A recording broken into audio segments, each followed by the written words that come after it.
Hi everyone. So good to see so many people here after another long year.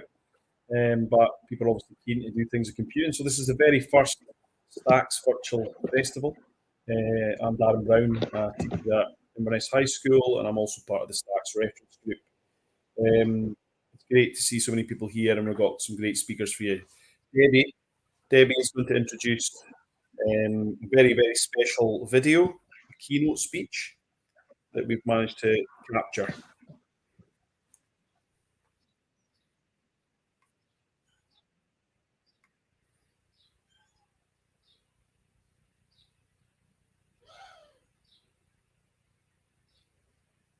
Code.org and the creator of the Global Hour of Code campaign. And I wanted to share a message to all the teachers in Scotland working on bringing computing science to schools and to engage more students, especially young women, in the field of computing science. You know, in this day and age, as everything in our world is being changed and impacted by technology, with the risks of cybersecurity, with the opportunity and the new doorway opened by artificial intelligence, teaching computing science in schools is more important than ever. It is a subject that every student should have a basic understanding of. And it's especially important to remove and reduce the gender gap and to make sure all students, especially young women, participate enough in this field to learn about how digital technology works, and more importantly, to learn the creativity in computing science, to learn how to make apps, to learn how to make games, to learn how to make websites, and to play a role in democratizing the superpower of computer technology, and to play a role in using that technology for good and to help make a better future for the next generation. I want to thank again all the teachers for the hard work you're doing. If you're bringing computing science to classrooms in Scotland, you're doing some of the most important work in the entire world. Thank you for what you do for the next generation.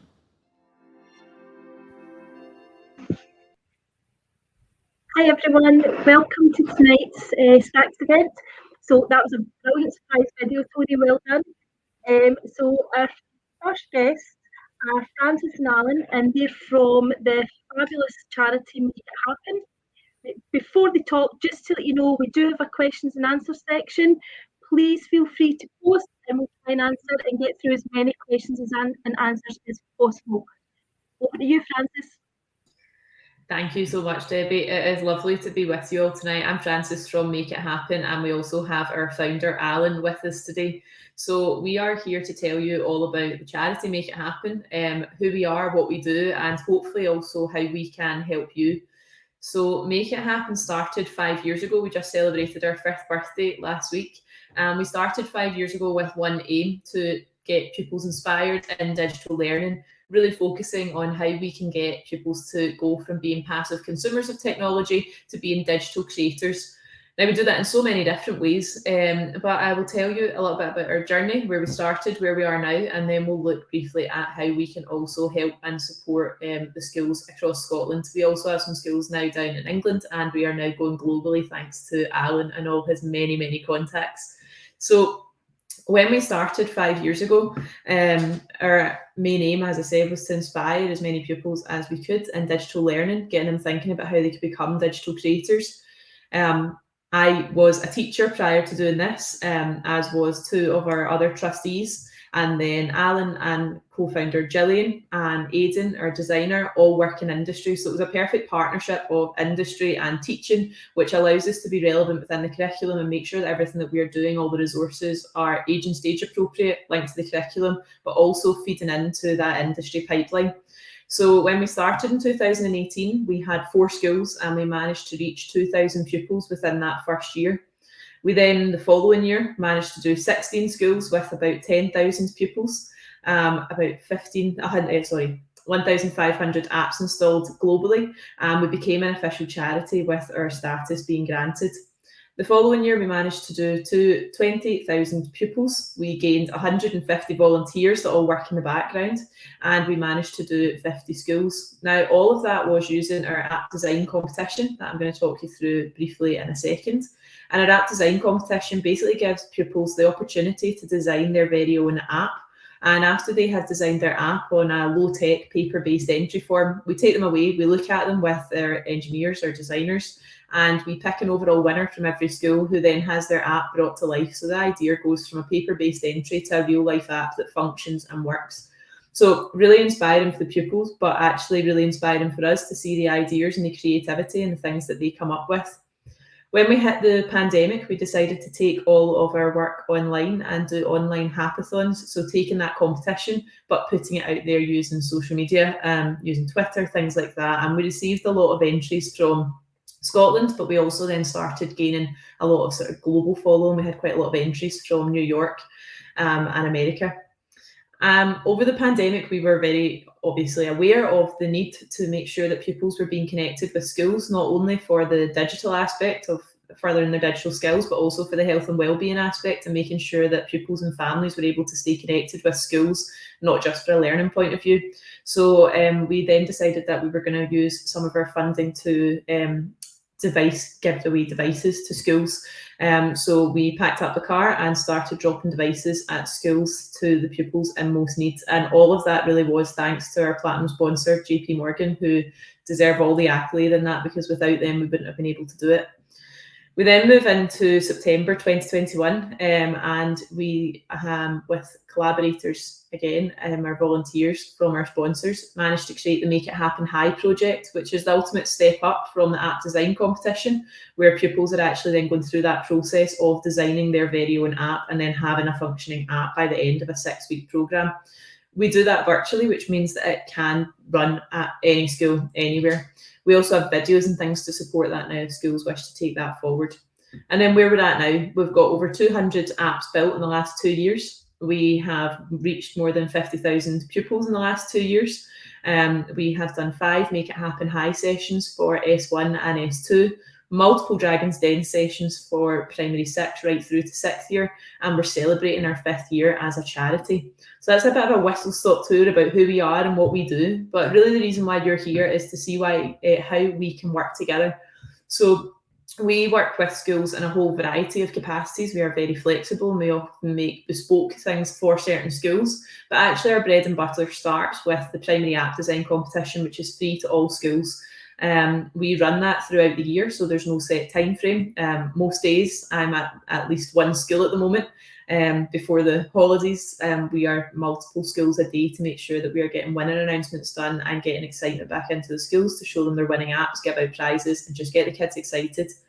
We then managed to create a progression planner in collaboration with St Joseph's Primary in East Renfrewshire. So our progression planner runs from early right through to 3rd level, and I'll give you a little sneak preview of that in a second. All of our resources sit on our website, which you can access at any time. We run digital leader training because we are very much about the pupils being the leaders of their own learning, and also making sure that pupils are given the opportunity to take forward things that sometimes staff feel maybe is a bit out with their skill set, which we know it's not, but actually the pupils do such a fabulous job of training other year groups, of showing them how different things work, and they also have so much less fear around digital learning, whether that is coding, stop motion animation, green screen. They just love it all, and it allows that creativity to flow. We've run lots of staff tutorials as well, which we can offer. So these are the things that we usually offer them on, whether it be sort of coding progression throughout primary, and then looking at Thunkable for the upper primary, early secondary. But we can also do that for specific resources that schools are sitting redundant. And the last thing is our Make It Happen High project, which we can use at any time, where we can either support using the resources that we have on our website, or we can actually live stream into a class or two to give that initial overview to staff to then take it forward with whole year groups. So our app competition, I'll pass over to Alan just to keep things nice and fresh, and he'll tell you all about the app competition. Alan really is the brains behind this whole operation. It all started with one of his many crazy ideas. So I'll pass over to him to take it from here. Awesome, thanks, Francis. Yep, and as Hadi kind of said at the start of this, like, we are here to help unlock these kind of superpowers that every child that we believe has. We want them to be inspired to be these digital creators. And the primary app competition starts off with, okay, like, we go out to the school and we ask, okay, who here loves apps? And from primary 1 up to primary 7, every single child has their own favourite app. They're connected to devices and computers so much. It's quite electric when you go in there and you start seeing that excitement. Oh, someone's here talking about apps. We then asked them, okay, do you want to take part in a competition here where you can come up with your own app? And as you can imagine, they also have to go, what, me? And they get very excited by a lot of their ideas. We go through, as Francis says, a lot of the types of applications that are out there. So we try and explore some of the different ideas that are out there. So there's sports apps, there's shopping apps, there's entertainment, there's education. So we try and guide the pupils through a bit of this. But the main thing is, like, we're taking them through this like 3-step journey, which is think it, design it, and build it. Every single pupil that takes part in this competition goes and does the think it and design it part. So that's them taking their first steps along this journey. So think it, design it, and here's what every single pupil gets. They get their own nice and simple paper-based entry so that anyone can take part in this. It's meant to be open for all and highly inclusive so that we can go to any school across Scotland, the States, the world effectively, and roll this out. We look for a sample submission like this. So we look for what the children love. And the child here is obviously a pupil called Alan. Hi. My 3 favourite things are obviously space, unicorns, and math, as you can see by my T-shirt and my moniker. So I've come up with this app called Space Unicorn Maths. So it's the 3 things I love the most. So I've obviously designed this fantastic application here, and hopefully you can see just how wonderful that unicorn is on there, where the unicorn, if you get that sum right, you are going to make that unicorn fly all the way up into space. Now, at this point, obviously the children would be shouting and hollering and telling me how terrible my drawing skills are, because they are. But the good thing is it shows them that it's not about like how good your artwork is. It's all about the idea and having that thought and that design that they want to put into it. So all of this gives us everything we need to go and pick winners, and we've picked like hundreds of winners across all the different schools. So again, so this gives us everything we need, and we can then help to turn this into a winner like what you see in front of you just now. So they all said, yes, I would download that from the App Store and I would want to go and play that game. And it shows that you can go from like any idea and make that into a real app. And on the website, you'll see lots and lots of different app winners that are on there. All the ones that we've got in there, any child will be able to make. We make it so that the code is easily accessible. You can see the app, but also you can link through to the code itself. So you can go and explore that code to see how did that work. And with the winners, we'll talk them through exactly how we made that work. And also, can they add more sums to it, or can they add more graphics to it? Maybe they didn't like the yellow hair or the purple background and they want to make that different. Well, through code and through Thunkable, this simple block coding, they can do that too. And that's the experience that we look to give them. I'll maybe hand back to yourself, Francis, just now. I'm trying to unexcite myself. So our digital progression planner I've spoken about already, that we created in conjunction with St Joseph's Primary. We also had some help from Tony on this as well to make sure that our 3rd level was refined and able to be used for the broad general education. So it basically has our E's and O's, our benchmarks, and then suggested activities so that we are hitting all of those benchmarks from early level, so right down in the nursery, all the way through to 1st and 2nd year. A lot of these things, I'm saying a lot of these things, all of these things have been tried and tested in real classrooms, you'll be glad to know. So these all work. And part of the reason behind making this was we wanted to make sure that there was resources, tutorials, things that were very easy to pick up and go with, so that pupils are having these experiences from a very young age without having the perceived difficulty or the perceived sort of challenge that sometimes comes along as soon as you start talking about coding, that sits there, as we know, just sometimes stereotypically. So we wanted to make that clear. So that's all on our website for you to access, as is all of our Make It Happen High resources. So here on our website, which we'll link and everything at the end, there are all of these sessions, and each session has a PowerPoint which talks you through how to use Thunkable to design your very own basic app. The reason for choosing these particular things to focus on in each of the sessions, first of all, talking about why we design apps, why we need to think about colours and how they look, but then also then looking into how do we create an intro screen, how do we have a login screen, how does that work? And then the red screen, the green screen and the blue screen all have different functionality. So this is almost the very basic level of how you could use Thunkable, but it gives a starter for 10 to all pupils. Recently we're working in St Ambrose for one of their Future Fridays events, and we did this for 5 weeks with them and they absolutely loved it. But we went from this basic app idea where I was showing them the code that they were to do to make something very basic, and we ended up coming out of it with apps such as apps to help us if we are on a cruise ship so that we can communicate with other passengers. We had apps that were going to track cruise ships all over the world. We had another app that was essentially you be the judge and you have to judge whether or not the person has done a particular crime and what their punishment should be, things like that. So the children really took it in their own way, and that was with them first, second and third year. So really, really effective. What we've recently added is this last part, which is a video tutorial of me talking through all of these PowerPoints, which means you can work in conjunction with us, which we would love to do, and we would love to beam into your classrooms. But it also means that you can do that standalone as a programme of work if you choose, which we are all about sharing resources and supporting all staff to use whatever is going to get pupils inspired. All of our contact details are here at the end. I think we have managed that with about 30 seconds to spare. So if anyone does have any questions that we have not answered through this, please ping us an email, follow us on social media, see the work that we are doing. I think we've been in about 100 schools already this year between primaries, secondaries and then other events. We're running lots of events throughout the summer in a lot of the libraries across the Glasgow area, but we travel all over Scotland throughout the year to make sure that we are reaching as many pupils in as many areas as possible. So please get in touch if there's anything we can help with, or if you would like us to come out and run some events. That's what we're here for.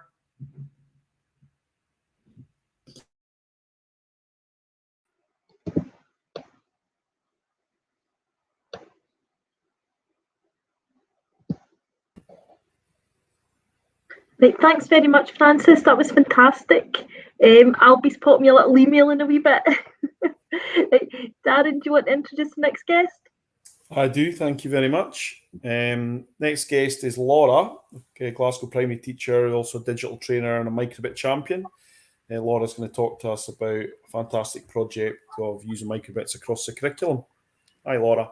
Hi. Hi, so I'm Laura Di Pasquale. I'm a primary school teacher in Glasgow. I teach primary 4 this year and primary 3 next year.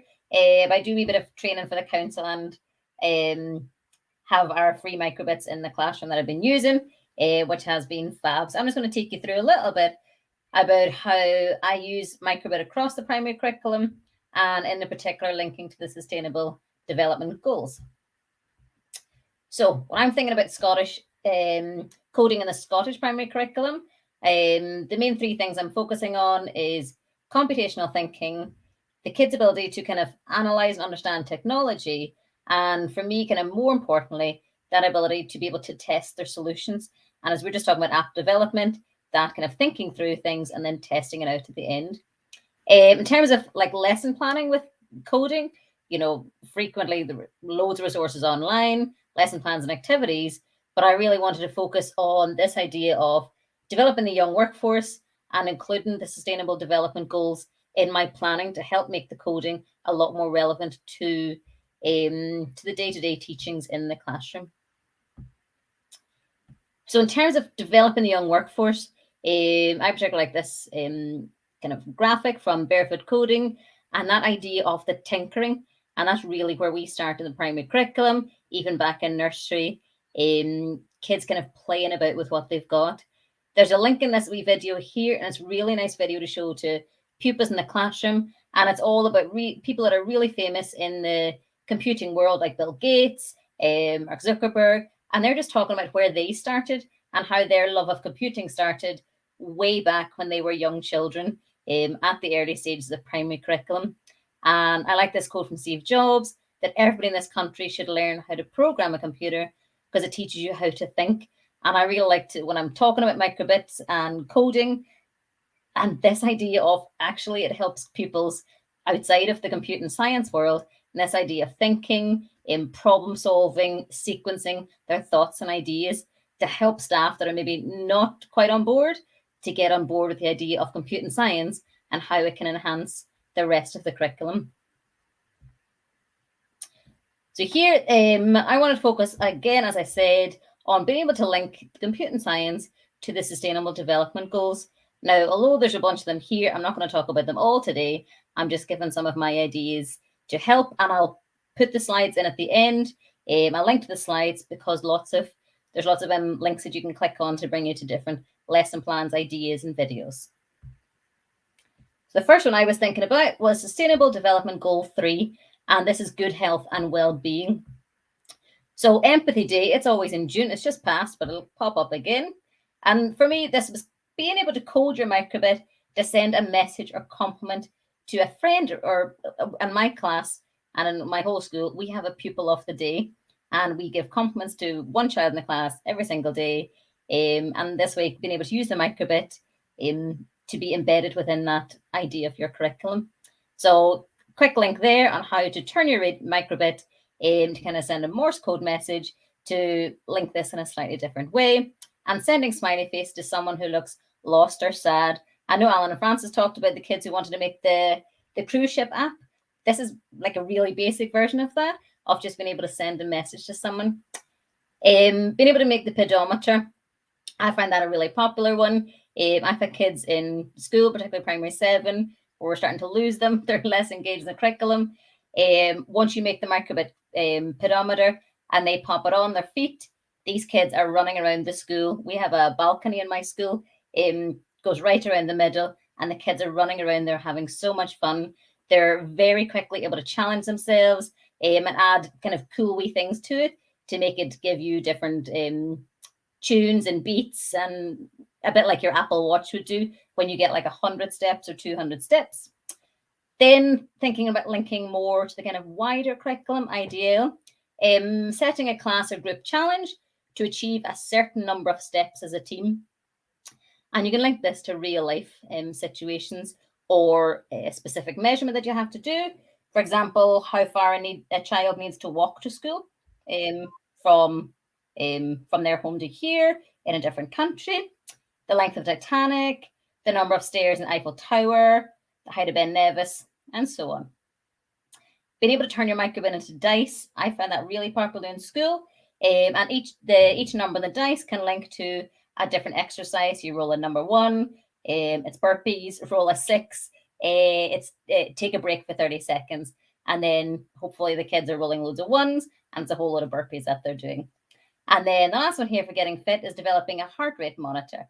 And there's a link there to be able to do that. In terms of emotions, using your microbit, sitting on the desk, putting happy faces, sad faces, or sending a message to the teacher, like a private message with a certain code. I want to discuss something. Microbit relaxation device, really simple. And there's a lot of code along videos to do that as well. And I like the one about thinking about animals and looking after animals. And if it was dropped, that your microbit might make an alarm. Next slide. Here is 13 in terms of climate action. Coding your microbit to sound an alarm to remind people to turn off the lights. You could have an alarm every 10-15 minutes. Have a look around your room. What could you change in your room to help you to be a bit more sustainable? Or something like at nighttime, you think I go to bed at 9 o'clock. Have a little alarm kind of 5 to 9. Have I unplugged my chargers? Have I unplugged my TV from the wall? And setting up kind of a walk around your local area or within your school and see which parts of your school are a huge area of concern for energy wastage, create an action plan, posters and things like that for it. Outdoors, pretty simple to set your microbit up to be able to collect data. So I thought like litter picking in the park. Are we finding recyclable, non-recyclable products? Or within your school, within your bins. And then you're trying to do interventions that change. Being able to track the weather, certain times of the day. The kids in my class like this, especially when we have the hot weather. And it's like, well, it's 35 degrees in our classroom. we're roasted, you know. And then you go outside and the microbit, you know, blows up with the sunlight shining on it, bring it into cooler areas. And it's a nice way to get children to understand a little more about actually what that temperature means. Kids in my class are only 8 or 9. They don't really understand what 20 degrees means. So actually being able to stand in an area and say, this is exactly what 20 degrees feels like, helps to make it more relevant to them. Next one, goal 9. This is industry, innovation, infrastructure. Gaming, I love the rock, paper, scissors game, or the coin toss, making a dice, countdown timer, things like that. Really fun to engage the pupils in the classroom. And I always say to them, oh, you could design a game. They think, no way, how could I possibly design a game? And we do one. And I'm like, well, now you're a computer game designer. Simple. And here's some full code cracking activities that you can click on with ideas and a bit more advanced. There's a nice YouTube video about making a pinball game. In terms of music aspect, again, thinking about using computing science across the curriculum, you know, not just sticking to technology, coding some very simple songs, something like Twinkle Twinkle. It has loops going around. Can the children guess what it is? And children that have maybe the basics and being able to read music can very quickly code a familiar song for themselves, and find that quite interesting, especially if you link it with something like GarageBand, or using your GarageBand knowledge and using the microbit to be able to create what you have done. And if you want to really get advanced, I know when I played the piano as a kid and you had to listen to scales and you had to be able to say, oh, it was a D major scale or an E flat. That could be used kind of more in high school, in playing scales for the kids. Which notes was it? And in terms of invention, turning your microbit into a radio device, sending Morse code signals across the room, special messages, thinking about the kind of idea of the digital escape room, see if you can link it to that. And again, I suppose thinking like the app development, that really comes into the invention side of things too. Here is the goal 14, life below the water. I know this is particularly relevant to kids. The kids are fascinated by life below the water and the sea life and the fish and sharks and all these things. So thinking about pupils can use their microbit to display different sea creatures. Here's a picture of a shark. Can you display the word shark after it? Here's a picture of a goldfish. Just to help them if they were doing a wee presentation, click button A to show a picture of a shark, button B to show the goldfish, and the kids can say a wee sentence or two about what they have learned. And there's a link as well, a nice microbit.org lesson plan on thinking about turtles and fishing habits and developing lights using the microbits. As an open up, obviously, turtles and the issues with lights along the shore and turtles getting lost. And then thinking about a beach clean, a bit like the one I talked before about the litter picker, but finding something that belongs in the beach, something that doesn't belong in the beach. Can they code that? Can they come up with, you know, button A, something belongs, B, something that doesn't, create graphs out of it. But then can they create art from the ideas that come from that? And there's a few links there below of kind of more advanced projects thinking about below the water and the healthy oceans. And goal 15 is life on land. I love that, again, the counting device. Going out, can we count the number of bees that we can see, the number of butterflies, flowers? If you want to keep it really simple, like this group of 5 children, you're going to press button A and you're just going to count the bees. This little group of kids, you're going to count the flowers, you know, or you can obviously use your microbit to make it a little bit more challenging, lots of different buttons to code different things, and take part in the RSPB Birdwatch survey so that you're contributing the idea of the wider community. Creating a device, an alarm to prevent animal poaching, and your microbit to act as an animal tracker. And life on land, again, a little bit using your microbit, more relevant to day-to-day life.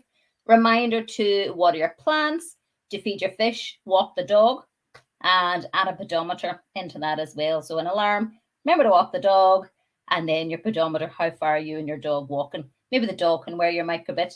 I know somebody else talked about they were doing a project where they were getting cows to to wear their microbit. So again, linking to the wider world around us. Creating a vehicle or room temperature alarm for pets. This is very like a huge issue, especially in the warm weather. Well, maybe people leave their kids in cars, but leaving your dog inside a car, leaving your cat inside a car, if you bring your cat out with you, I don't know, maybe people do. And coding that alarm to remember temperature's getting too hot, the dog or your animal needs help.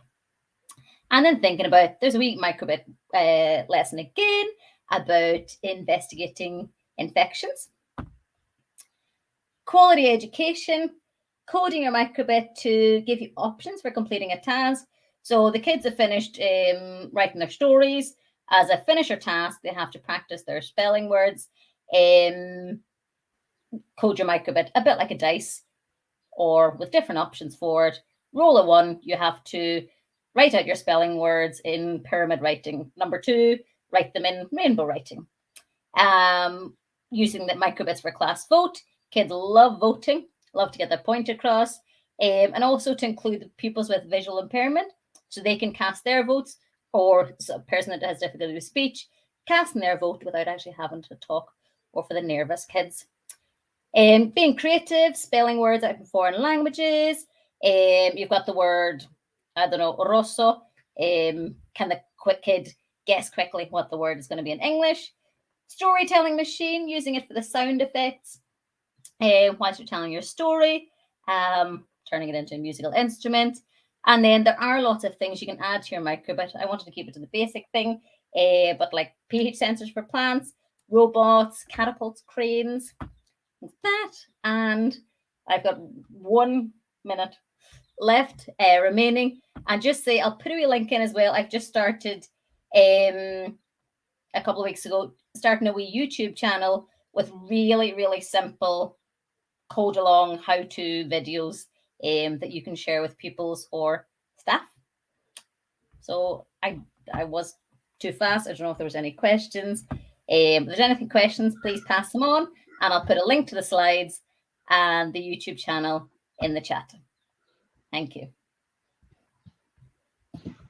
Thank you so much, Laura. Really good to see how many different areas you're kind of hitting on there. We've got a question up on the screen from Quinton. The kids are getting a real sense of what a microbit can do. Sounds really engaging, very varied. Do you do any coding as a progression, or are they just creating all these apps?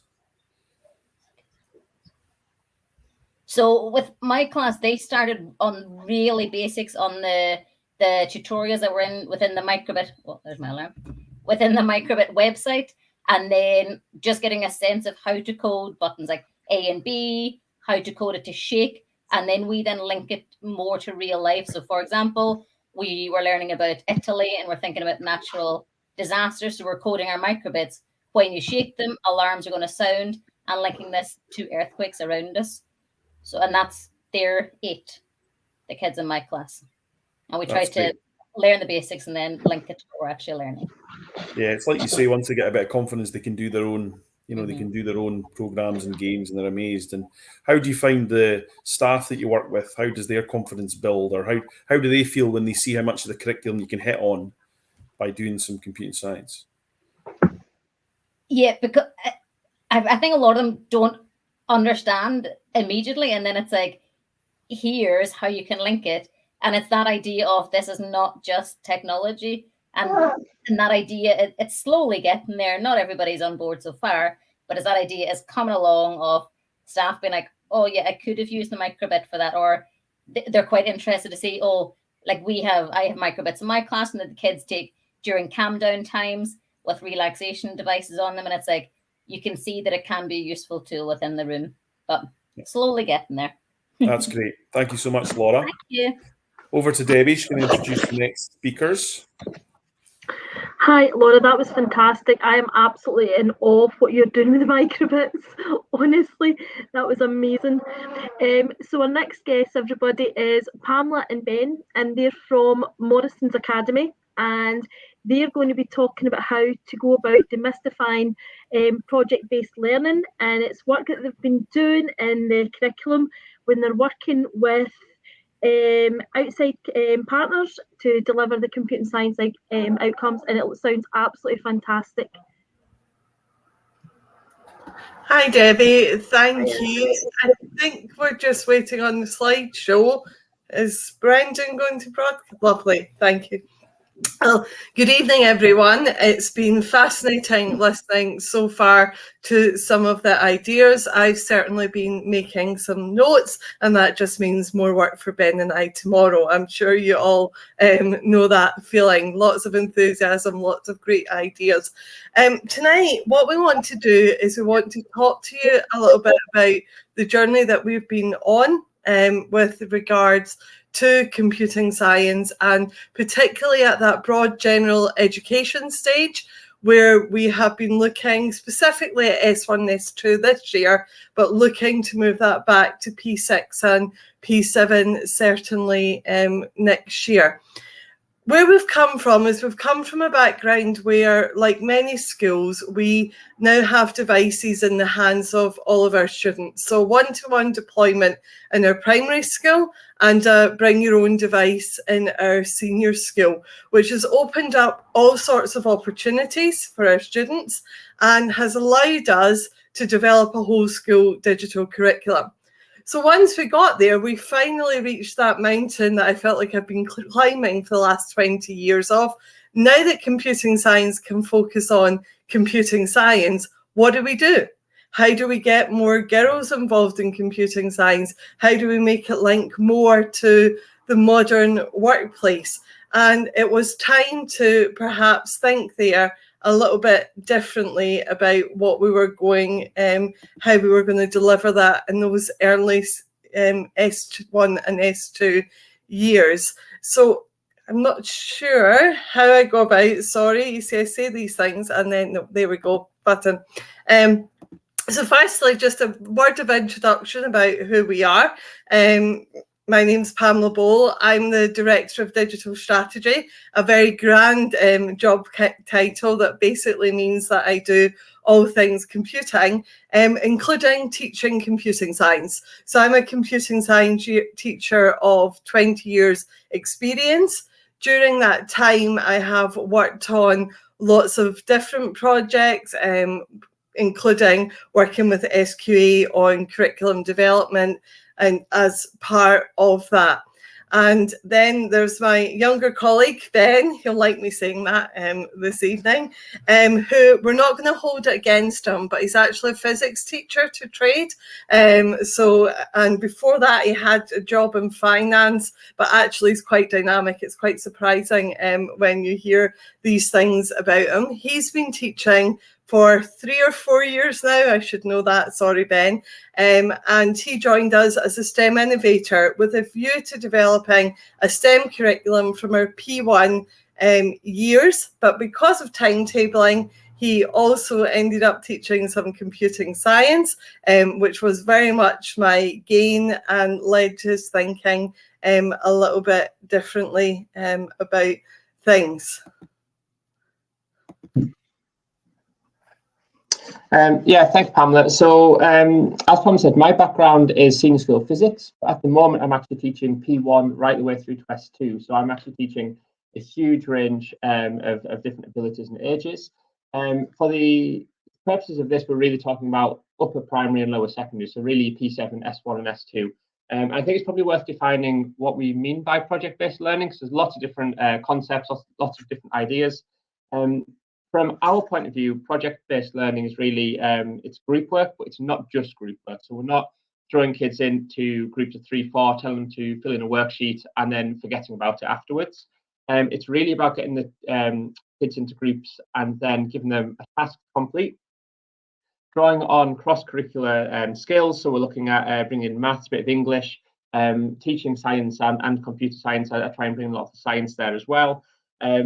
Our projects span multiple lessons, so we normally talk about a project that will last either a half term or a full term, but we do want to see the children normally once or twice a week, which means we don't actually see them very often, but we do try and kind of make the projects last a little bit longer.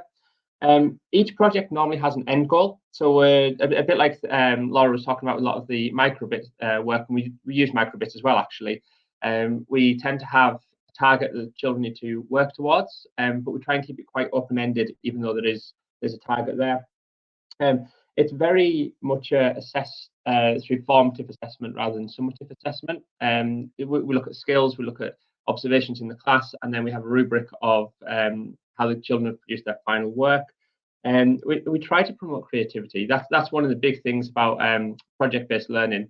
We're trying to get the kids to buy into the work themselves, and we're trying to get them to kind of want to do the work, I suppose, and inspire them to find their own path in computer science. And we very much operate a flipped classroom where we will give the core information, the core coding programming skills, and then we'll pass it over to the children in their groups, and they will kind of lead the learning in the direction that each group finds most interesting. But most importantly, more than anything else, we try to make the projects inclusive, because we have a very wide range of abilities and backgrounds, and we try to make it so that children from all different skills and backgrounds and interests can get involved. And that's what we're trying to do in these projects, is get people who wouldn't normally like computer science and people who wouldn't normally buy into it to really start enjoying it, I suppose. We can go to the next slide.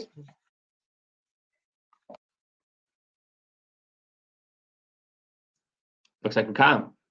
I'll start out. There we are. So Pamela kind of went into the reasons we started looking at this, but we, as well as engaging the children, we also have to make sure it kind of fit with the sound pedagogy and how it would kind of support the children. And I've got a lot of things on here, but I think the one to focus on is the 7 principles of design of the curriculum for excellence, because project-based learning, in my opinion, kind of ties quite nicely into this. If you look at challenge, depth of knowledge, and personalization and choice, project-based learning is perfect for this, because the children can really push themselves, or you as a teacher can kind of push them to kind of go really deep into one aspect of the topic. And we'll talk about some projects that we do in a second. And you can get the children to really focus on either the marketing and how to make really good quality videos, or how to do the programming, how to debug other people's work. So you can really focus on one area. And the children tend to do that themselves. If they find something they enjoy, they really do the work outside of the classroom as well. So giving the children personalization and choice kind of fits into the challenge and the depth, because children want to learn for themselves. As well as that, you've got breadth and relevance, a really easy one in project-based learning, because you draw on lots of different skills. So you're using your maths, using computer science, bit of science. It's a really easy way to kind of do cross-curricular work if you have the buy-in of other departments. The one that we found most challenging, and we're still working on, is progression and coherence. And we are working on a way of kind of combining P1 all the way through to S2 in one progressive and coherent curriculum, because we want the children to start learning skills early on and then develop those skills as they go through their learning journey. And that's something we are still working at. We think we've made progress, but there's still a lot of way before we have the project-based learning in a coherent and progressive framework.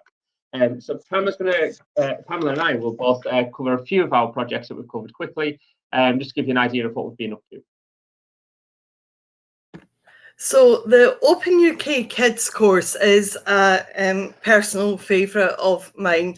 I was lucky enough to be approached by Open UK to ask to work alongside them as a curriculum advisor to develop a new course of 10 lessons, working with a professional animator and voiceover artist to develop short lessons that could be carried out at home during lockdown initially.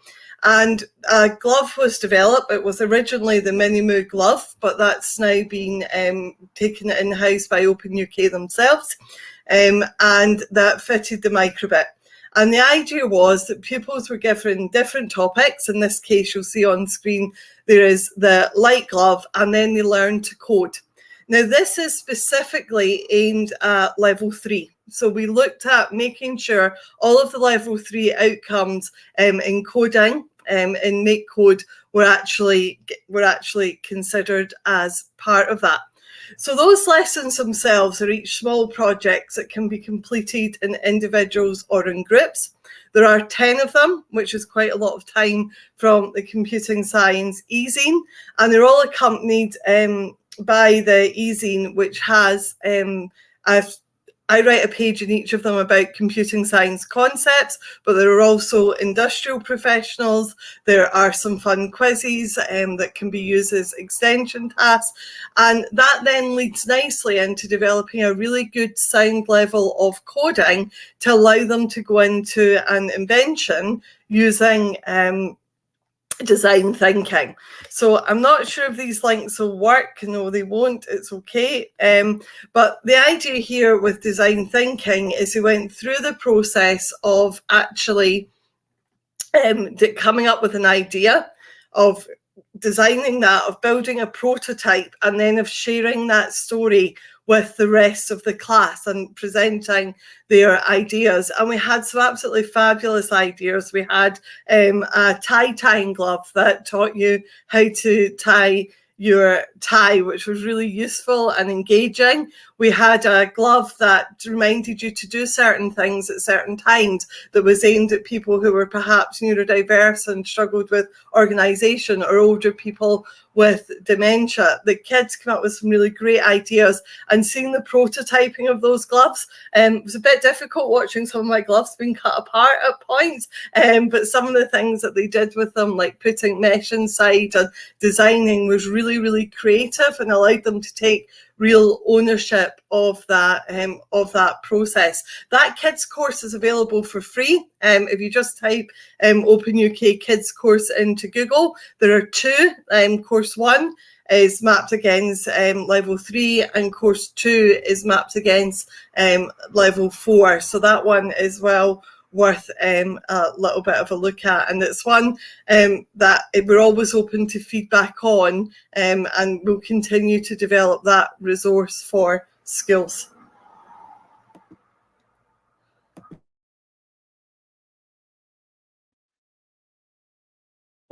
Someone was on mute. Yeah, so the next one we looked at was Apps for Good, and this was it's probably one of my favourite ones that we did, to be honest, because we kind of combined a bit of computer science and empathy, and trying to get children to think about their social awareness and social justice, which is a really nice kind of combination, I think, which is not something you normally think of, maybe when you think of computer science. And it brought in a whole different kind of group of people who were really interested. The basics of Apps for Good, and we've got the link at the bottom of the slides there, so you can see the cost for yourself. You don't need a lot of resources for it. It's all online. Use code.org for App Lab, which is the software used to design your apps. You can do that in text or block-based coding, so it's nice for a variety of different learners. The idea was we put the children into groups. They had to think of problems that other people in the world faced, or problems that we were facing as a society. As a group, they then voted and chose one of those problems to focus on. They brainstormed how to fix the problem, and looked at how computer science and apps and technology could help alleviate the issue or kind of completely fix it. They then designed a company around this. So they designed a company and an app and a full interface of how the software would work.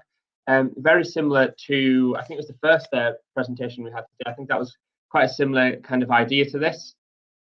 And then once they started designing the company, they split into specialist groups. So we had like a project leader, we had a technical person who would do more of the programming, we had a marketing team who would think about how you would sell the app to other people and how to make a good presentation. We didn't have time to do the full project. So this project was really supposed to be 30 lessons, and we found 1 lesson a week. Children just don't have the buy-in to focus for 30 lessons over 30 weeks. So we decided to cut it down to about 7 or 8 lessons, which just brought it a little bit tighter together, and it kept the children a little bit more engaged. After they designed and built their app, they then had to present it to a Dragon's Den style group. This year, because of time constraints, it was just Dragon's Den internally amongst the school. But the idea is in the future, we'll hopefully get some experts in. They can present their ideas to computer science professionals or someone in industry. And some of the ideas were fantastic. I mean, we had things like apps to tell you if you've got a disabled parking space nearby. There was ones for voting to decide how council money is spent on social projects. And it was a really good project to see how different groups of people thought and what was important to them. So it was a really nice idea to just bring everybody together and apply computer science for social good, I suppose. So this one is one that I enjoyed, but it's certainly on the more demanding side of the academic spectrum. So Amazon Young Engineer put together a course called Your Voice is Power, YVIP for short, and it uses a piece of software called EarSketch, which our S2 boys absolutely fell in love with. And you know, that's quite an achievement for any piece of software. So essentially what you're going to do is you do music production and mixing using Python code. Now, at first, I was a little bit, that's quite a lot in there, but actually what I found was quite quickly, they worked through tutorials to learn how to do certain things. They looked at, if they wanted to find out how to add a special effect, they'd go off and watch a YouTube video, and they really started to extend their learning very, very quickly. This very quickly involved loops, it involved functions, both predefined and writing your own functions as well became part of it for some who were pushing themselves at the more able end. But just this whole concept of actually mixing music was one that they really enjoyed. So the EarSketch software is one that I would really recommend. Particularly if you're looking for an intro to Python, that's going to be quite engaging for your students. I didn't foresee a world in which I'd be talking about parameter passing to a group of S2 boys, but actually that's what happened. They pushed, and they really wanted to see to expand because they were focused on the product. Great, glad to see you enjoyed that too, David. That they were focused on the product rather than necessarily the code learning, but the code learning was happening, and they were able to tell me what was going on. And one of the very last lessons is on internal commentary. And I was asking them just to comment in what was happening at each stage so I could see the thought process, and there was real understanding going on there too. So that's another one that I would recommend. Yeah, it's probably worth noting a lot of these projects you could probably bring down to upper primary. I'd say the Amazon one was probably one that is definitely a secondary based kind of project. It was a little bit more challenging. We did really loved it. The last one I want to mention is Crest Awards, which a lot of you have probably heard of. So the Crest Awards are awards across all the sciences, engineering, technology. I think there's some art in there as well. There's quite a lot of different topics. We've decided we were offering some Crest Awards in science, and now we've decided to try and bake it into the curriculum. So from P1 all the way through to S6, we are offering Crest Awards. From P1 to S2 or S1, we are offering it as part of the curriculum, and then from S1 right through to S6, it's an optional thing that the children can do in their own time. And at P1 to 3, we're doing the STAR Award, which is kind of introducing scientific concepts. P4 to 6, P4 to 7, we're looking at Superstar, which is a little bit more complex. Discovery is currently S1. We're still kind of debating whereabouts in P7 to S1 it kind of stands, because there's lots of different things you can add in there. And the project we've done this year is machine learning. So with ChatGPT and other AI things coming out this year, it's been a really relevant kind of project that we've been doing, where the children had to design some AI kind of products for themselves. Again, setting up a mini company. I saw someone mention before about apps for good and how it would be good to link it to business. And that's something we're hoping to do next year as well, because a lot of these projects require you to give strong presentations, to require you to think about your product as a product and as part of a business. And this is a little bit different with the Crest Award, because whilst we started looking at AI design, this was really more about how you can kind of get more involved in your own projects and kind of adapt things for your own needs. This one was not a programming-based project, but it did have a lot of the other skills in there.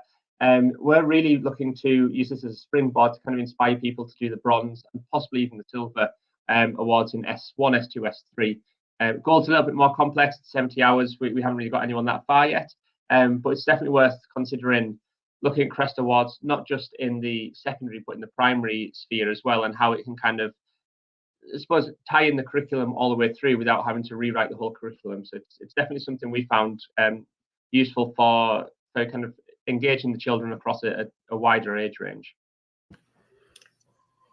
Okay, so the last project is one that I'm going to talk about, but I'm very much going to blame on Ben, and I don't think either of us could have foreseen where this would go.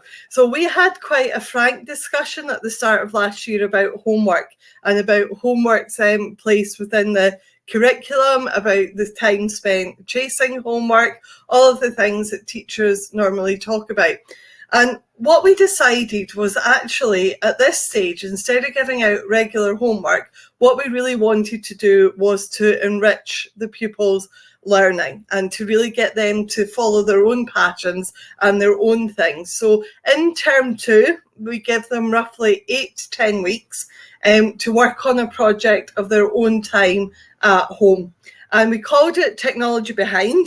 And the idea was that they went off and they researched the technology behind something.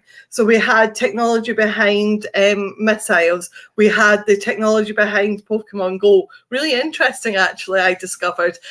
We had the technology behind keyboards. One child was incredibly interested in that and created a fantastic video.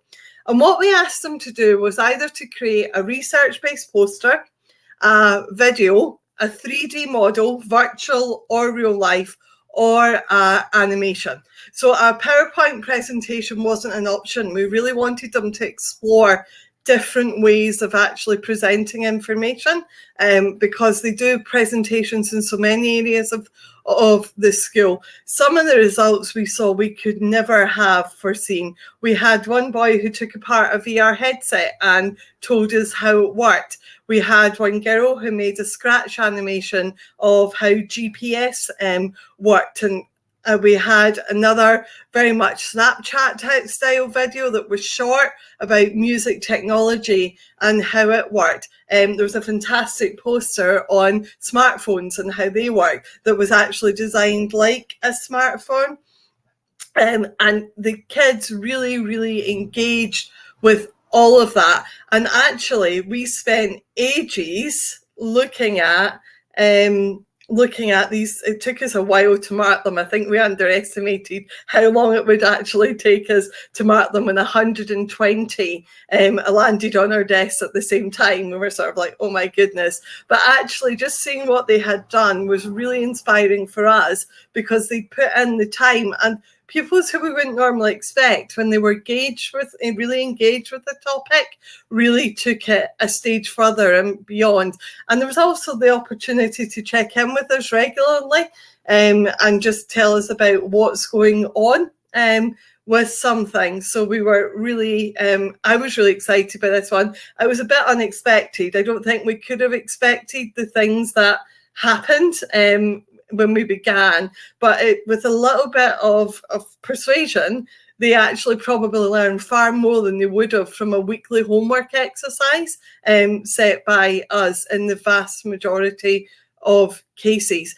We also gave the option of maybe coming in at lunchtime. Not all pupils have the same level of support at home, so the classroom door is always open. They know that, and some popped in to ask about getting started, borrow resources, whatever it might be, to get some help with that one as well. Right. Sorry, I'm using the wrong mouse. Okay.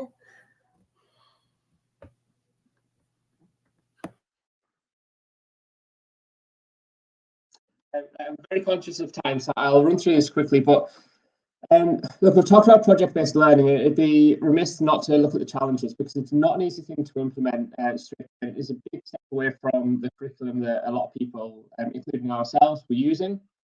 And there's quite a lot of challenges on here. Some of them speak for themselves. Resources was one that we're quite fortunate we weren't struggling too far with, but you need to make sure you have the equipment available. So things with basics like your paper tape, whiteboards. We found movable whiteboards on wheels for each group was actually very useful for the children to kind of lay their ideas out. Somewhere to store the work, so the space that I've written on there, somewhere to store your resources is absolutely vital. And that's the one we're still working through lots of different ideas, lots of different IKEA solutions. We've not found one which works perfectly yet, because you never know what the children will build. But it is something to think about, is where you're going to store these projects before you start, because once they start getting built, you really need to keep them safe and protected. Also, we've got one-to-one devices, which just help all the way through the school. So if you don't have this, I'd say project-based learning is actually a really good way of getting around it, because you don't need one device per child, you need one per group necessarily, which makes it a little bit easier to do. The big one, I'd say, in all of these, I've got the star next to it on my piece of paper, is routines. Get the children into good routines early on. So they come to the classroom, there's no downtime, they know exactly what's expected, who's working with who, have all the information available really quickly. We use Google Classroom, so the children come in, they can log into their computers, all the information is on there, all the links are on there, videos they need, and they can quickly get started. And then at the end of the lesson, they know where to put their projects, and having those routines saves you immeasurable amounts of time. I'm going to skip through a few of these, but two ones I think are very important: inclusion of all pupils. Give pupils tasks or job titles in their groups. It really helps include everybody, because there's always some children who are more confident and some who are quieter, and giving each pupil a specific role really helps with the quieter pupils coming out of the shell. And it's amazing how they get into the roles. If you have the same roles every single time, but you can also swap the person doing that role, it really, really helps. The last one I've got here, and Pamela will go into this as well, evidence in learning. I think this is one of the things a lot of teachers are worried about, is how do we show the children are learning things, and how do we show HMIE that the children are actually doing things. We tried to use paper-based resources this year. It didn't really work in a way where we could show the kind of progress per child. It's not something I'm really big on anyway. I'm really big on kind of the children being able to demonstrate things rather than writing it down on a piece of paper. But we're looking at doing Google Classroom portfolios next year, and hopefully keeping it all online will be an easy way to keep track of the work across multiple projects. So I'm going to pass you over to Pamela for the last slide very quickly. Okay, I'll speak very, very quickly in terms of where do we go now. So firstly, we need to review project content. We're aware that some of the projects are perhaps too long, others are perhaps too short. I'm not sure who it was that said to me, it may well be one of the computing teachers on this call, but it takes 3 years to really embed anything. Year 1 to try it, Year 2 to review it, and Year 3 to really get it right. So we're still in Year 2 next year, so some review going on. Looking at evidence of learning in terms of marking rubrics. So if I had more time, I'd say more, but we've got to move away if we're going to take this approach from the 1 mark for this, 0 marks for this exam style marking. That is very much the case in SQA years and beyond, and look much more holistically at skills and at what level pupils are developing those skills. Something I've learned from having a primary teacher, almost as a colleague, is that is really important. Portfolio, I don't have time, but we are developing a portfolio that has all of the E's and O's and the benchmarks. And the idea there is that we'll drop in images of pupils working, images of the pupils' work, and that's going to become part of our end of class routine each time, telling them what to put where, so that we develop a rich portfolio of learning. I could speak about that on its own, really. And then finally, we want to add industrial links to each or higher education into each project, so that they actually speak to someone that's out there in the real world doing it. We're a very small rural school in central Scotland, and people don't come to us often because it takes at least an hour to get to us from the city. But with everything we learned during the lockdowns, we can now have people drop in virtually. So I'll keep that brief because I'm aware we're a minute over time. Our details are on the next slide. We are happy to share any resources or any questions that you might have at any point. Just send one of us an email and we'll certainly get back to you on that. Thank you so much, Pamela. That is amazing. I cannot believe that you've got children taking part of VR systems. Hope it's not Oculus, right enough. I've noticed we've got a couple of questions here for you. So Heather was wondering, do you have any projects that you'd be willing to share for people to get some ideas? Yes. So all of the projects that we mentioned tonight are freely available. So we have not developed these. That's the real beauty in this. We've taken work that other people have done, but what we'd be more than happy to do is to share a document with the relevant links, because often finding them is actually the hardest part, and we can share marking rubrics we've put together for each of them as well. So more than happy to do that. Oh, that is absolutely so kind of you. And I'm just looking at what Quentin said here. So given some of these are project-based, do you see some excelling more than others, and how can you ensure all of them are developing the basics? So for us, that's perhaps a little bit easier than most. We're working with class sizes of 15 to 20.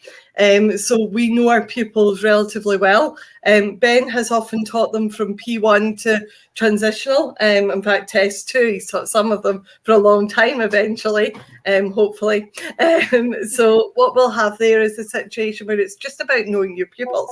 And we know that as teachers, and looking at what each of them are doing individually. In your classroom, you become a facilitator. You're more of an observer. We see pupils who are struggling, and we sit down and go over the basics with them, maybe individually. You're very much not a teacher behind a desk. You're at the group sitting with your kids working on different things, and each of them produces a level of individual evidence and understanding just naturally as part of the project journey. And yes, some do excel more than others. Some really, really take on a leadership role and push their own abilities. So yeah, absolutely.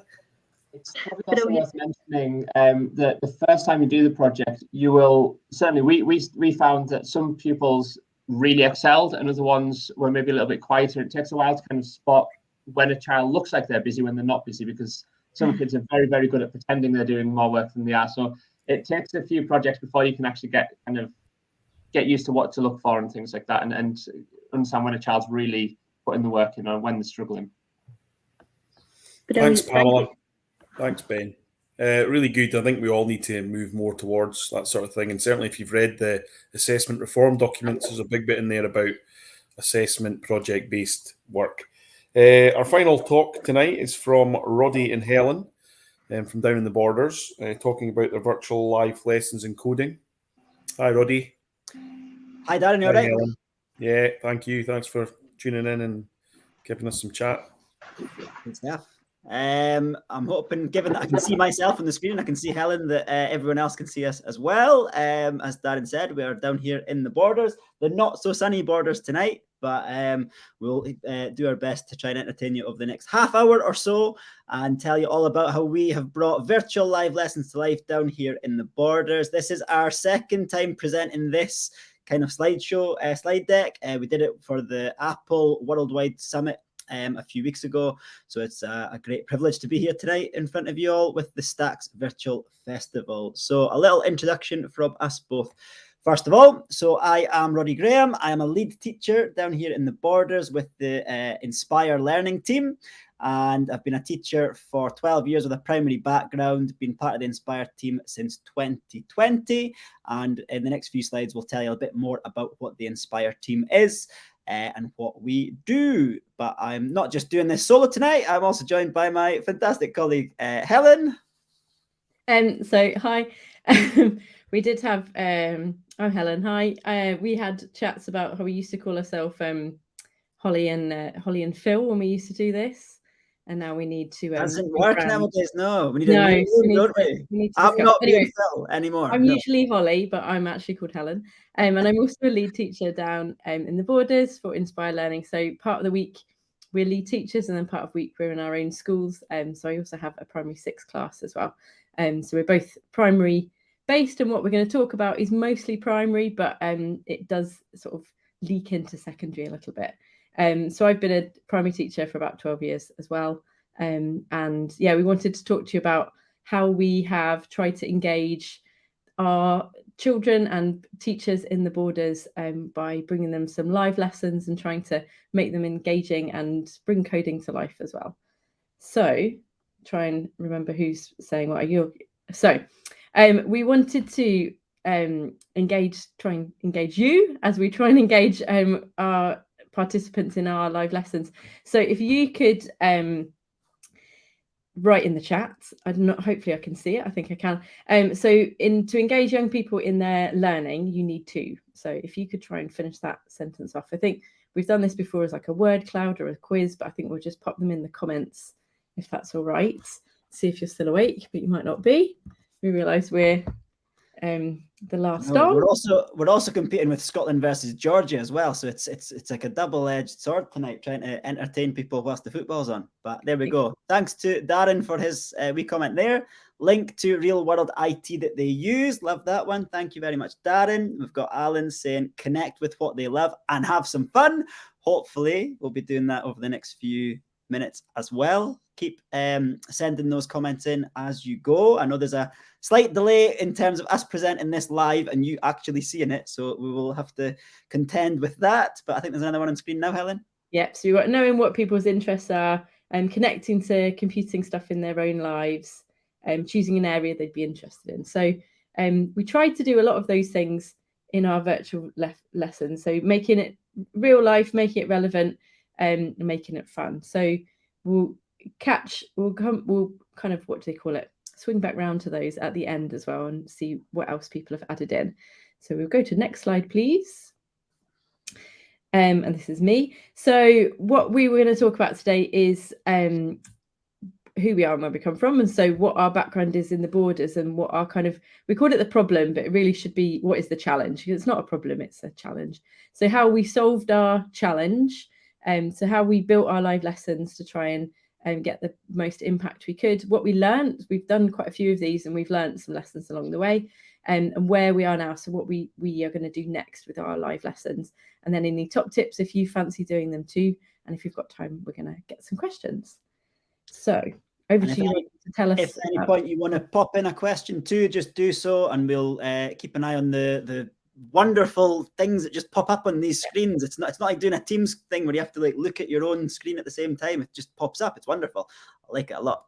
So Inspire Learning, what is it? If you are aware of it, then you'll know that it's a digital technology program down here in the Scottish borders. It is listed as a transformational education program, and it provides a one-to-one iPad device for all primary 4 to S6 pupils. So that's ages 8 to 18, and all staff as well. And that includes additional needs assistance.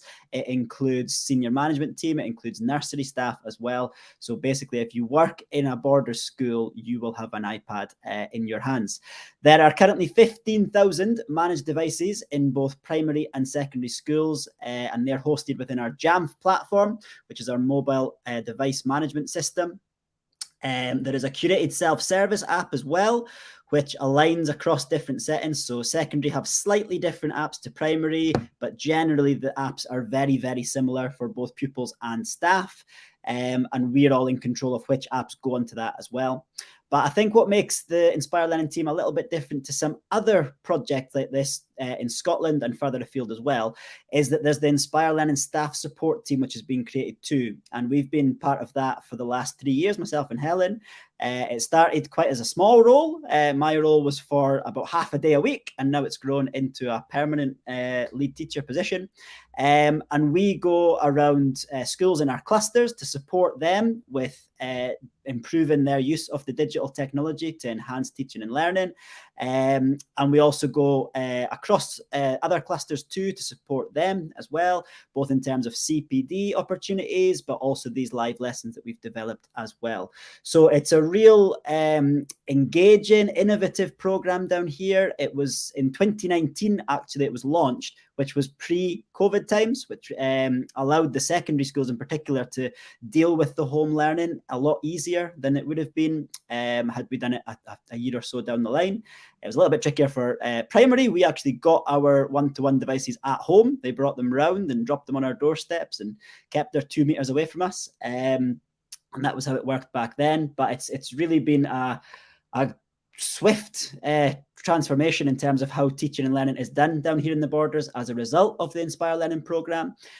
We've had a successful festival as well the last couple of years, and this year we had Gillian Hamilton, the Chief Executive of Education Scotland, visiting us, and we had Ollie Bray doing a keynote speech for us as well at the Educators' Day, and he said that the programme down in the Borders is, quote, world class. So if it's good enough for Ollie Bray, then we're obviously doing something right. So let's talk about live lessons now, because enough of that. Thank you, Roddy. So we do have our challenges. So I think one of the big challenges that we found has been, if we can have the next slide, please. As you can tell who's in control. So the challenge we face is, I think the big one, although it's third in the list, is the kind of geography of the Borders, and maybe some of the people who are here as well face that in Scotland, is that we've got really sparsely populated, quite widely spread out. So I think we worked out it's about 2 hours from east to west if we were going from one school to another. And we've got tiny, teeny schools, and we've got big schools. We've got a real mix. And what we found is that we really wanted to bring a bit more coding knowledge to these schools. So we felt that coding was an area that teachers maybe shy away from. They're not very confident in. They wouldn't go on training unless they were interested, like we would. So it's something that we wanted to try and help our teachers so that we could make sure that the pupils really got that experience, because we didn't want anyone to miss out. And we know that we want to give a kind of broad experience to everyone. So because our teachers weren't that confident, that meant that the coding experience for primary pupils was really varied. If you've got a teacher that's into it, then they're going to get a really good experience and do lots of things and then go to high school and who knows. But if they haven't, then the pupils are not going to do that. Maybe they'll go to secondary and they won't have that experience and might just be a bit on the catch up. So that's the area that we really wanted to focus on. But our problem was the geography and the rurality. And there was only a few of us, and we couldn't keep going into different classrooms to go and see these teachers. We wanted to try and hit a lot at once. And we want to make sure we got our experience spread across the Borders. So what we decided to do was, this not me, our solution, wasn't it? Yeah. So what we did initially was a one-off live lesson back in October 2021. It was set during the European Code Week or fortnight, as it actually is. And it was an app design challenge, which was targeted initially at upper primary classes and first year secondary pupils as well. We used some of the Apple education resources and adapted them to fit our needs and our purpose that we wanted to do. And it was broadcast live on our digital central professional learning space, which I don't know if this was able to be shown or not, but we've got our schoolhouse mug as well. So that was a little professional. So that was on Teams. So that was, it was like a big call that everyone joined on Teams, because that's, as we all have the same apps, we knew that everyone could join on that. Yep. And we basically just put a bunch of posters out. We tried to promote as much as we possibly could, and we tried to see how many pupils would actually join our little live lesson. We had for it a presenting team, of which I think me and Helen were on the presenting team for it. There was also some roving reporters in schools, and this became a really interesting idea as part of the live lesson package, and it's kind of developed through time as well, this idea of having people in the classroom reporting on what is happening with the pupils. So we had that for this initial lesson as well. There was this interactive element with activities and communication and trying to make it exciting and engaging and open. So we were reading comments out, we were going live into schools and trying to have that two-way communication rather than it just being one way all the time from us. We made use of our social media as well. We used hashtags. We got schools to tweet about it, to put it onto their social medias as well. And we also made sure that there was follow-up activities and support given to make sure that it wasn't just a case of this is 45 minutes that we're taking and that's it all done. We were wanting to build that kind of culture of coding in our schools as well. So I'm going to hand over to Helen for the next slide. So we did our EU live code. It worked really well. So we had about 1,000 children join from various, I think it was more than that, oh gosh, how many classes? About 50 classes. So we had some double up and things like that. And I think the reason it worked is that we were really pretty slick on the technology at that point, because we've been in lockdown doing our literal live lessons with our classes. But I think what the children were really craving at that point was connection with each other. So they had been kind of stuck in their own classes. They'd not seen any other schools. There was no trips, there's no sports. So we really tried to bring in the other schools and everyone could see each other. There was tried to make it lively, a bit kind of bit children's TV, kind of Ant and Dec-ish. And so because they'd not interacted beyond their bubble, we really felt we wanted to bring in their voices and let them see each other and hear each other. So we kind of would go live once we'd done an activity to a class, wherever there was one of us as a roving reporter, and then say, oh, this is what Sam has done. Sam, would you like to tell everyone? And Sam was talking to 1,000 people kind of broadcasting, which was really cool. And they felt like there was some part of something bigger. I think the world felt really small for a bit, and now we blasted it open and made it really big. So we felt that was really successful, and that kind of worked for us. So it led to another project that we did called Ready Set Cove Live, and it has to have a hashtag because Roddy loves Twitter. So we good name too, isn't it? Strong name, Ready Set Code Live. We wanted to kind of bring this to a series of lessons to kind of continue with this coding, because children had joined, classes had joined, and we wanted to keep building on it. So we based them around Scratch Junior and Scratch. So we knew we all had Scratch Junior. It's one of the apps that we've got, and Scratch freely available online.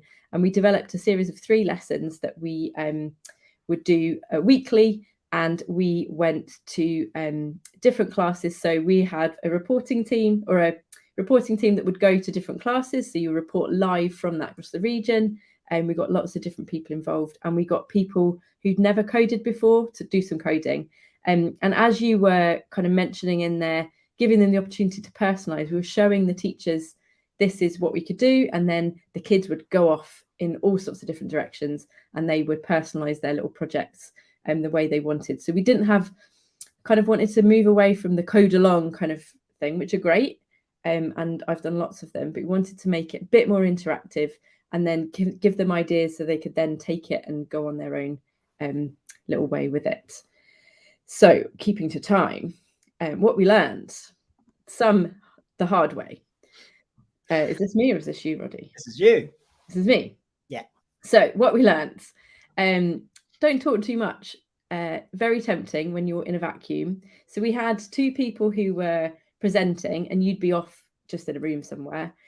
We had one person who was kind of watching the chat, and one person who was responsible for presenting. So we could have the chat, and we knew back and forth. Our roving reporters would regularly check in with us to let us know if we were going too fast or too slow. So it gave you a real indication of how it was going, which you don't have when you do a live code along. So I've been on them sometimes, and it's like, oh, I've missed it, and I have to keep trying to help 30 children, and I've missed what's going on. And in our case, we could have someone say, hang on, could you do that bit again? And we could go over it. But not talking too much was something we learned. So really tempting when you're sitting silently in a room to just keep talking. But if you keep talking, the children are half listening, the teacher's half listening, they're trying to be busy, they're trying to get on. And we worked out that actually not talking and putting up a timer of how long they were going to do that activity for, we always spaced it out, was much more effective. Practice makes perfect. So we were amazing the first time we did it. We had things that we mucked up, and there were people in our team that had not done much before and hadn't presented much, but we got better along the way, and we always owned up things went wrong. We kind of showed the teachers that it's okay, don't worry. Being visible works. So we always made sure that we did step by step really clearly what we were doing on the screen, but made sure that they could see us too. And it made it really nice when we switched over our roles and we went into their class, and we're like, oh, you're the person from the lesson, and kind of got to show different people from our team too.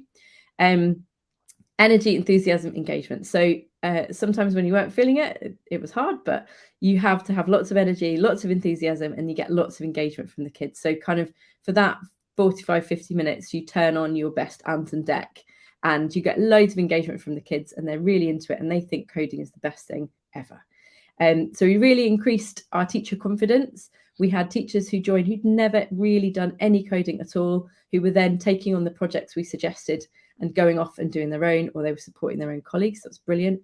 Visible instructions. So instead of just having us on the screen, we always left step by step, usually block coding, what they had to do so they could keep referring or take a screenshot. We had some teachers who were always going to be a bit nervous about something new, joining a live lesson. Will I know what I'm doing? So we always had a little session for them so they could join like an after school session to find out what it was all about, and so we could reassure them. So our goal was to try and get as many teachers on and as many teachers more confident with coding. We worked out our pacing, so we learned that it's best to kind of do things weekly, and 3 weeks is probably plenty. And we had to work out that we needed to promote a lot, because I don't know whether it's the same in other people's schools, but some things get through to some teachers, not others. So we really had to find lots of different ways of promoting and then have a follow-up plan. So we wanted those teachers who'd built that confidence, the kids were excited. We wanted to give them, here's what you could do next. Have you been here? Could you do this? Could you get the microbits? So to give them a follow-up plan so that they didn't just stop it with us. We weren't the special people. They could then continue on. So how did we do it? Yeah. Building the live lesson. How do we do that? So the lessons were really planned well in advance. We would meet as a team and we would spend time actually drilling down to the bones of what are we actually wanting them to take away? What do we want the learning to be? What are the activities going to be? How does it meet the curriculum needs? So it was a small team that created that program of lessons, and they were also the ones who delivered it as well. As Helen was saying a wee minute ago about the promotion, as she said, sometimes it's hard to get things directly to teachers because we can't just email all teachers in our authority. So we need to make sure that we're promoting it on our Schoolhouse platform, on Teams, that we're making use of social media, we're trying to hit the authority-wide emails where we can, and from a kind of sustainability point of view, not plastering posters all over schools because we want to use as little paper as is possible. There was a real distribution of team roles as well. So each of us would take a chance to be the presenter or the co-host or the roving reporter. So it gave us that kind of opportunity to take a different role each week. But because it was the same people that the pupils were seeing on their screen, as Helen alluded to earlier on, when we used to go into the schools as the roving reporter, you were almost like a very, very minor celebrity in that school, where they would be like, oh my God, the guy from the screen from last week who's in my school. It's like, yeah, it's me. No autographs were needed though at that point. The teacher information sessions were really, really important. It was good to give the resources to staff and show them exactly either where they can find them and also what the content is, so that they knew the outline of the lesson before, they knew what the pacing would be like too, and that they were able to download things in advance or share it to their Showbie platform, for example, if that was where they were going to be using it. They were quite well attended, but we also made sure that there was a digital handout and resources for those who were not there on the lesson itself. And then it came to showtime on the day. And when it came to that, our structure of the lesson wasn't that different to what our lesson would be if it was a face-to-face one. There would be a wee introduction to the team because it was a new person that was teaching them. The interactive opener would be either in the form of a quiz or a chat question or a wee poll maybe, just to kind of engage their thinking. There'd be a teaching input as well, and through times these changed from it being a live demonstration that we do through sharing our screen to maybe some videos being used which could then be played over again when they were actually doing their activities too. So it kind of changed from that kind of hybrid model as time went on. We gave lots of demonstrations as well to make sure that they were very clear on what they were wanting to do. We always had at least one main activity, sometimes two, that they would go away and do. And at that point, the roving reporter might just turn their camera on and show some of the live things that were happening. There was loads of sharing via the chat and via the video as well. What we also managed to do through time was, if we either didn't have a roving reporter or there was some schools that wanted to share but there wasn't a reporter in their school, is we got some of the class teachers to turn their iPads on, their cameras unmute, and then show directly from the classroom. So it was almost broadcasting more pupils on the lesson itself. So we were showcasing even more pupils at that time. And then we had a wee kind of questions and answer session and then next steps as well. And we tried to keep it, as I said, as close to an in-class lesson as we possibly could. So, Helen, where indeed are we now? Not just on STACS Summer Virtual Festival. Well, we kind of have tried that out. And I think as the previous presentation we're talking about, you've tried something for year one and then we kind of built on it, try and work out what worked and try some different things. So we're trialing some different approaches. So this time, rather than synchronous, so trying to be completely live all the time, we're going to try doing where we do some video lessons so the pupils can get ready. And that means the one thing we found is that teachers can't always join at the same time. There's PE, there's assembly, there's all sorts of different things. So they could do that in their own time, watch the video and get prepared, and then join us for the live lesson for the next part. And that means they can self-pace a little bit more. And we've tried creating Apple books. So the one on the screen just here is one that Roddy created for the World Cup. So that was where they can join for the live lessons. There were the 3 different things about the different apps they could learn, all based around the World Cup. And there was lots of chat around the human rights and all sorts of stuff in that live lesson too, that maybe the teachers wouldn't have gone into. But also they could get the book and they could do that in their own time as well, or they could redo it. We have not just done coding, so we have done some animation. We've done video. So there was one about green screen and using puppets. So different members of the team have kind of taken their live lesson approach and add their own spin to it, and then they've done it for different things.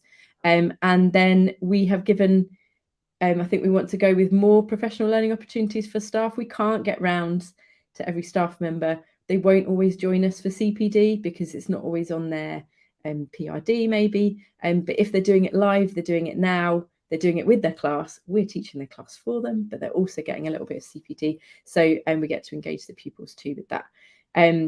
So we have used, so on the screen is some various things that we've done. We've done eco focus, we've done Scots on film, that was great. So we had little Nessies, so one of our colleagues did that, showed them how to do on iMovie. They had Nessies on sticks and they had them on green paper or blue paper, and they sort of added backgrounds and added sound effects, stuff like that.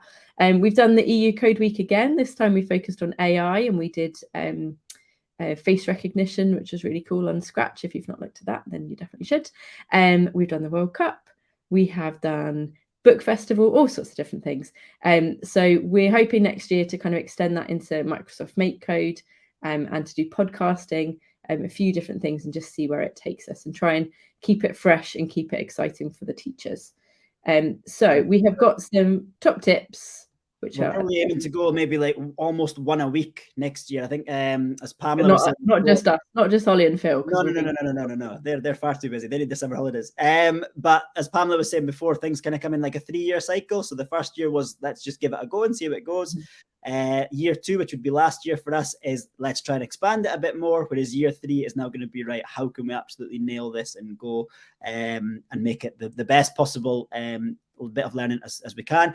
And who knows, we might even try and do some beyond border stuff as well. That would be my ultimate dream, is that the Inspire Learning team presents in Glasgow classrooms or Inverness classrooms. I did think you were going to say Glastonbury then, but yeah. We are nearly out of time, so you need to go to our last slide.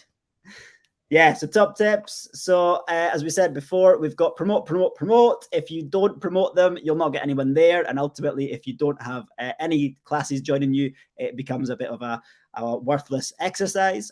When we are presenting, we try to have 2 presenters and a reporter at least. The more reporters you can have, the better, but sometimes we can only have 1. So having 2 presenters, mainly because one person will be delivering the content and the other will be managing the tech and checking the chat, etc., and then having your reporter as well. Multiple devices on the go is always a winner as well, just to check that everything is hunky-dory. We're very fortunate that we've got the multiple devices in our schools, which makes it really easy to use. Making it interactive and personal, it engages the children, it engages the staff as well. So it's a really good way of trying to keep that enthusiasm there too. Enthusiasm works as a presenter. As Helen was saying, you need to kind of be on it for the 45 minutes or the hour that you're there for, and just be as lively as possible as it goes. And also to get feedback ASAP, to try and, because if you're doing like 3 weekly sessions, you want to get the feedback after the first one, because if things weren't going well then, you can make it better for that second one as it happens. So those would be our top tips if anyone is thinking of running some live lessons wherever in the world you are. So in terms of us, that is us done. If you do have any questions, we can answer them just now, or don't encourage him, because this is not. Yeah, go for it. Why not? Get us on the pyramid stage. Our email addresses are there if you want to get in touch with us. We're more happy to take any questions from you. Our Twitter handles are there too, if you fancy giving us. Share what we've done as well, because if you'd like to do your own lessons in your own region, then happy to share what we've done. Yep. And then the bottom one is just the Inspire SBC one, which shares various different projects that are on the go in the borders. And I think that's done, Helen. Mm-hmm. Thank you, Helen. Thanks, Roddy. Really, really good. It's good to see people using the stuff we got in lockdown and actually using it to properly use your talent and resources as wide as you can. Are you finding that there are more primary schools, as you say, doing a bit more computing, bringing it into a bit more of the curriculum because they're getting a bit more confident? Yeah, I think it's really scaring the pants off the secondaries, actually, that we kind of show them, be like, oh, I did this with P4. And they're like, oh, we need to redesign our S1 curriculum now. And I think that's great to see. It's something we're really proud of. It's not something, so they've got to up their game a little bit. Yeah, that's great.